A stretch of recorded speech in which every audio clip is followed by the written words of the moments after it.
12. marca popovdne je bila v Vatikanski baziliki zahvalna sveta maša za obisk papeža Frančiška v Koreji in beatifikacijo korejskih mučencev.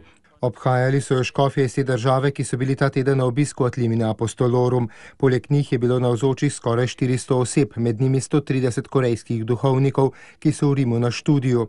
Redovnice in lajki, od katerih jih je približno 80 pripotovalo iz Koreje samo za to priložnost. Na začetku svete maše jih je prišel pozdraviti tudi sveti oče. Dejal jim je, da v srcu še vedno nosi radost zaradi svojega obiska v Koreji. Bil je zelo lep obisk in ne morem pozabiti vaše vere in vaše gorečnosti, zato bi se vam rad zahvalil.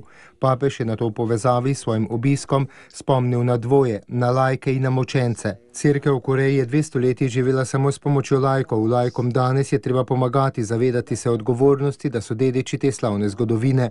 Papež jim je zaželel, da bi bili pogumni, kot so bili njihovi predhodniki. Cerkev v Koreji pa je bila tudi zalita s krvjo mučencev.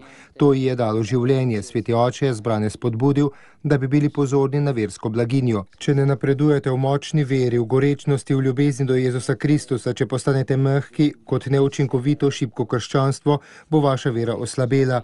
Hudič svojo prebristanostjo namreč ponudi to versko blaginjo in s tem odvzame moč, je dejal papež Frančišek.